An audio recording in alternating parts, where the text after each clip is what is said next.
this sexual rejection post, there was a lot of, no, you got to go back in the gym and get yourself back to a good place so that you can tell her no. And there were so many responses like this. And I'm like, is that the goal though? Is the goal just to get back at her? That's sad. That's even sadder than you being sad over the rejection. Our goal is not to hurt other people. That's not how you don't just hurt someone back. You try to understand them so you can either remove yourself from the situation if it's not working for you, or you understand them so you can make the situation with them better. We're not trying to get back at people. That doesn't help anyone. That won't make you happier.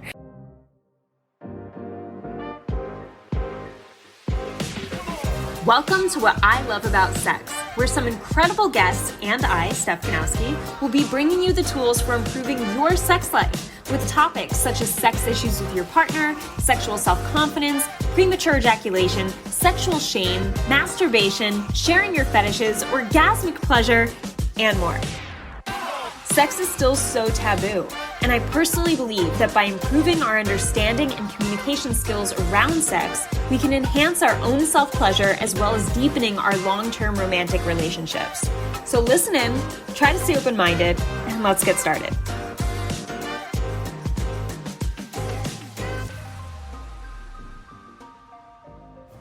Hey guys, welcome back to another episode on the What I Love About Sex podcast. I am in Austin, Texas. Once again, I am sitting outside, so if there are birds, if there are noises, that's where I am. I'm facing the grass, which is a wonderful thing because I hardly get to see grass in New York City.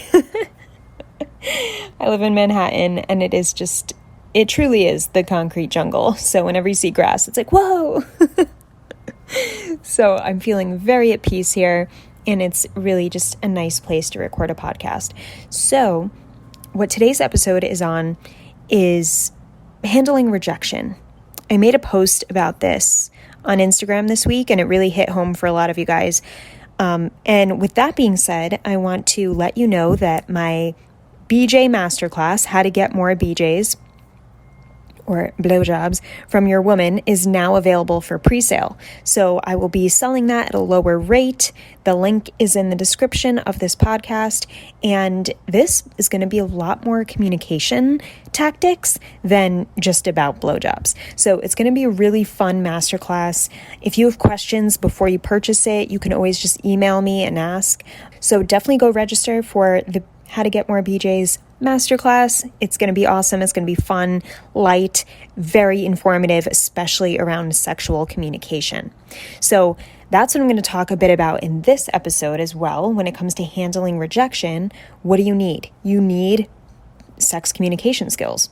And sex communication skills are different because, especially for you men, you often tie your self-worth, should I say your self-esteem, to a woman's response to you sexually, right? You really take it to heart when you're sexually rejected. And whenever that happens, what you want to do is you want to shut down and you want to walk away and you get angry and you get resentful. You want to get back at her. And there's all these angry, bitter feelings that are really just coming from this suppressed sadness because you're tying your self-esteem to her reactions. And when she says no, what you're hearing is, you're not good enough. You're not good enough of a man. And that's what you're hearing. So it can be very defeating, right? But I want to do this episode to give you an idea of how you want to be thinking and how you want to be reacting when it comes to sexual rejection in a way that's actually going to make you stronger, more confident, and make your relationship better sexually. Because the ultimate goal is to have sex with each other, right? And to feel like you understand each other sexually when it comes to sex. It's to increase the frequency or at least be able to understand each other so you can meet in the middle when it comes to your sex life. And what's interesting is it's interesting because my two audiences are very different, Instagram versus TikTok. And Instagram is typically more understanding, most likely because it's overall an older crowd, older men who are more mature and more understanding of what's going on. But I know there's a lot of older men on TikTok as well. Anyway, Instagram, There's more empathy of like, oh, wow, yeah, that's interesting. And TikTok, there was a lot of, when I posted this sexual rejection post, there was a lot of, no, you got to go back in the gym and get yourself back to a good place so that you can tell her no. And there were so many responses like this. And I'm like, is that the goal though? Is the goal just to get back at her, for you to look better and get back at her? Like, that just sounds like such a pathetic way to go about it. I'm sorry, but like, that's sad. That's even sadder than you being sad over the rejection. You know, our goal is not to hurt other people. That's not how you don't just hurt someone back. You try to understand them so you can either remove yourself from the situation if it's not working for you, or you understand them so you can make the situation with them better. We're not trying to get back at people. That doesn't help anyone. That won't make you happier. So anyway, there are, of course, two sides of the coin. There are two ways of seeing this, because this is constructive criticism. So I encourage you to take this information and really try to have an open mind, accepting it and not wanting to just shut it down just because it's difficult, right? Or just because sexual rejection is so painful. I get that. That's why I'm here, trying to help you become stronger and or make your relationship better. Hopefully the two. And all right, so basically, what I want to remind you guys overall is that the next time you are sexually rejected, I want you to get curious around why it's happening. Why is this sexual rejection happening? If it's very frequent, why is it happening so frequently? Why do you think? First, I want you to do a brainstorm, right? Because we never want to just assume and then run with an assumption, but it's always good to pull back and think it through before you just say something to your partner, right? Try to get a good grip and understanding for yourself around why you believe this is the case in your relationship. Some of you may even know. I've asked my audience on Instagram, and I even had guys say, I don't give her enough emotional attention, and I know that, and I suck at it. You know, and it's very interesting, because it's like, I know the source of the problem. I also don't feel confident in what I know I'm not giving her, and it just overall sucks. Like, that's very vulnerable, but I'm sure that men who are telling me that aren't expressing to their partners that they feel this way, because I can see how that can make you feel less of a man. So there's just so much to this. And when I tell my clients, especially, to lead with curiosity with women and understanding women, lead with curiosity, because you're not supposed to know everything that she's thinking. You are not supposed to know exactly what she wants in bed unless she tells you. You are not supposed to know why she's rejecting you unless you ask and she tells you. So it's not your fault if you're getting continuously rejected, but it is your fault if you're not seeking to understand, because you can't do anything about what you don't understand. You can't take an action if you don't understand what's actually happening. And what a lot of you guys think you're doing is, oh, well, I just, she says no, so like, fuck that, I don't even ask her anymore. Is that the goal though? Is the goal to not even ask? And then you get even less sex, and then you're even more resentful and more sexually dissatisfied? That can't be the goal. At least I hope it's not. So ask yourself what you're doing now. Is what I'm doing now actually the goal? No, maybe it's comfortable. Maybe it's comfortable to walk away and ignore her, because that's easy to do. I don't have to be vulnerable. I don't have to open up. I don't have to ask hard questions. I don't have to set boundaries if she's like rude back to me. I could just walk away and say, fuck it. But guys, that's the easy way out. And it doesn't get you what you want. So the hard things in life are the things that actually pay off, right? Think of when you tried doing something that was really, really difficult and you fucking did it, and you just felt like, holy shit, like that was so worth it and that was so hard, but I'm proud of myself. Those are the moments in life when we have the most pride in who we are and what we've done, because we stayed strong. We did something that we wanted to walk away from, but we didn't. We faced it and we moved through it. So this curiosity piece is the first step in doing that, in facing the rejection, the idea of the rejection, and really getting curious as to expanding your mind to the fact that maybe there's something you're doing, and maybe you know that it's something you're doing that's causing her to sexually reject you over and over. And it takes a man to admit that. All right? Maybe you're not doing anything though. And you're like, honestly, I really do not understand why she's sexually rejecting me. I'm putting everything into this relationship. I'm giving her my all my attention. I'm giving her the energy I feel is necessary for our relationship. I'm prioritizing her and our quality time. I'm, showing signs of affection. I don't know what it could be. What could it be? And you sit there and you brainstorm and you ask yourself, this is just the curiosity phase of just trying to understand is what you're doing here. You're not even talking to her right now. You're just trying to understand. You're trying to make sense of it so that when you do talk to her, you have some ideas that come to mind that you can add to the conversation. All right. Step 2, right? If number 1 is getting curious, then step 2 is you want to communicate your curiosity at the next point of rejection. So next time you are sexually rejected, like I said, your go-to may be to run away, right? Or avoid, or be quiet, shut down, disappear. Don't talk to her, ignore her, give the silent treatment. If you're doing all those things now, and those are not leading you to your goal and don't make sense with your goal, I want you to start communicating the curiosity that you came up with when you brainstormed. And this can literally be you saying to her, hey, I'm curious why you never seem to be in the mood anymore. Do you know exactly why that is? I have a few ideas of my own, but I want to know, like, from your mouth first what you think. See how listen to my tone. It's like, it's relaxed. It's just like, hey, I'm curious why you never seem to be in the mood anymore. You used to. I think I have a few ideas why. Do you know exactly why? And see what she says. And rewind this and listen to how specific the questioning is. Because what a lot of couples get in the habit of doing is they're like, you always reject me. First of all, that's not a question, that's a statement. It's putting her in defensive mode because you're not being curious, you're accusing, and you're coming across with a judgmental tone. None of those things are going to get you a response that is open and informative and actually gives you pieces of the puzzle that you need, right? It doesn't answer any of your questions.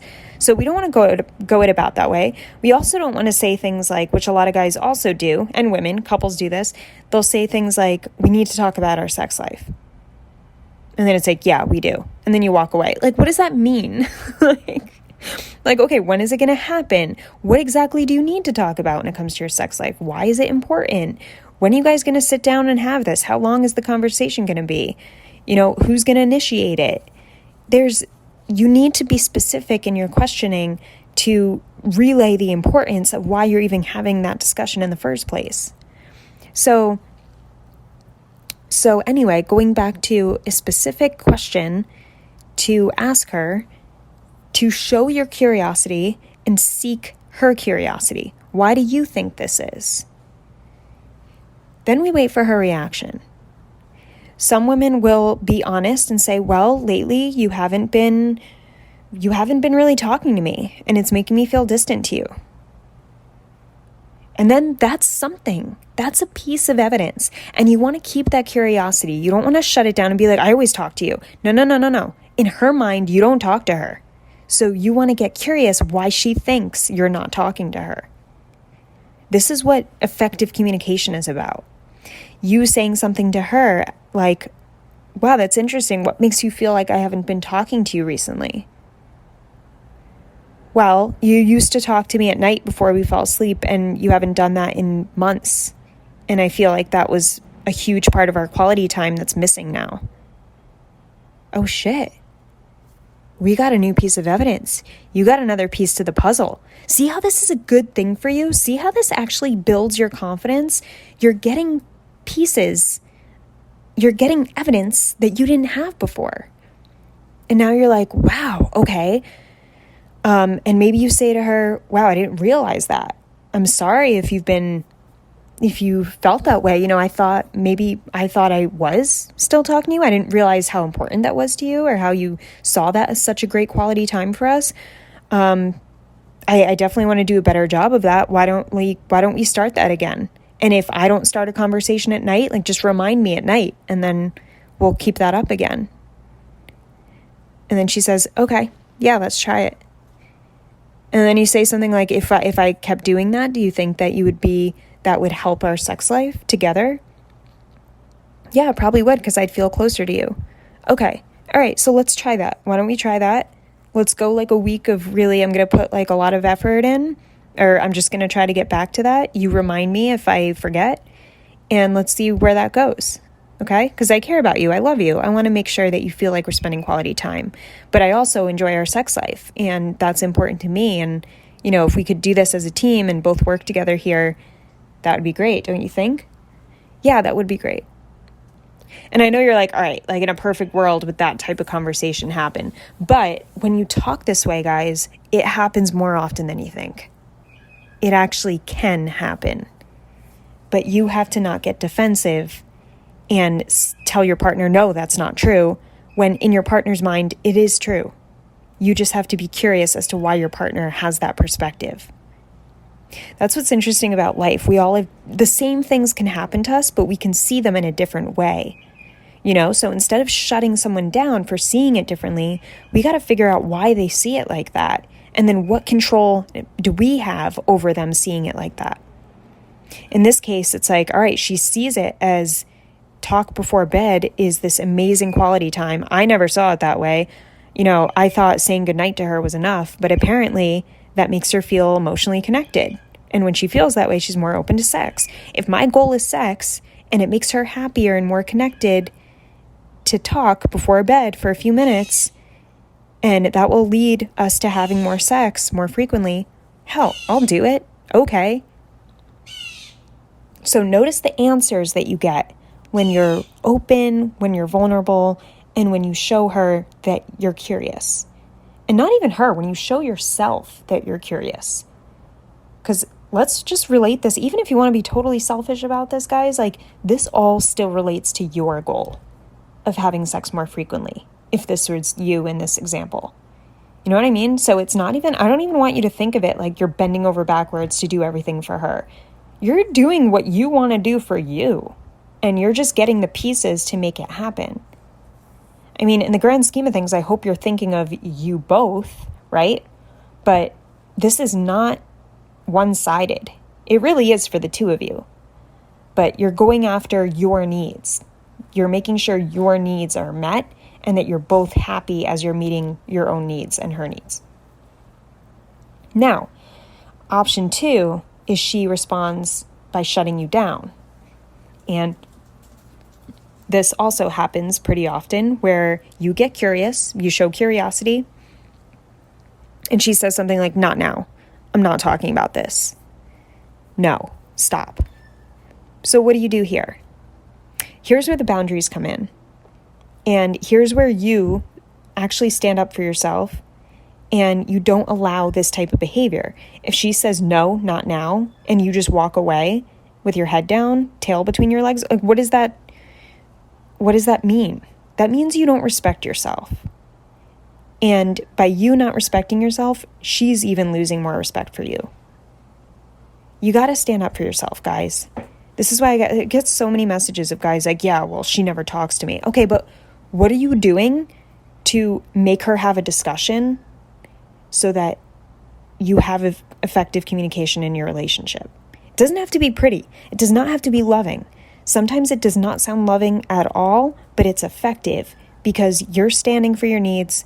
You're standing up for yourself when she's mean to you, which needs to be done a lot more than guys do.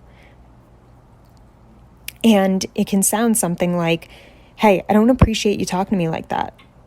It's one thing if you don't have the energy or emotional capacity to talk right now, but if you can't talk now, then we need to schedule a time to talk when you're available. And our sex life is important to me, and I want us to be able to meet in the middle with this. Otherwise, I have to rethink this relationship. Like you need to say things that come across like you give a shit. Like you give a shit about your goals in this marriage or this relationship. Like you give a shit about your needs. You give a shit about how you're spoken to. Some of you put up with literal emotional abuse and you just let it happen. And the more you let it happen, the less she's going to respect you and the less you'll respect yourself. And we can't let that happen. This is why so many of you feel like you can't have an effective conversation because you're always shut down. And when she shuts you down, you shut yourself down. You can't do that. You have to find a way to stand up for yourself. And when you do that, you have to find a way to get her to agree to having a discussion.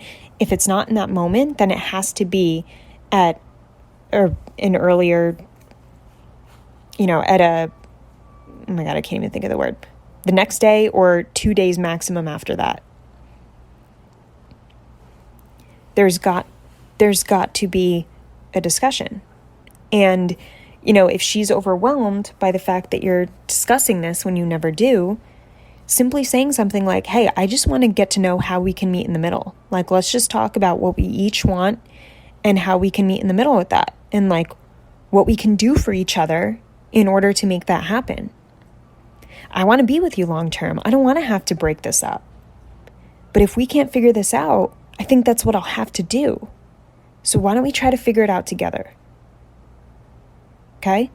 You're speaking like a team. You're also standing up for yourself. You're not being mean. You're not being degrading. You're not being an asshole. You're not shouting. You're not using, body language that's threatening. It's in your words.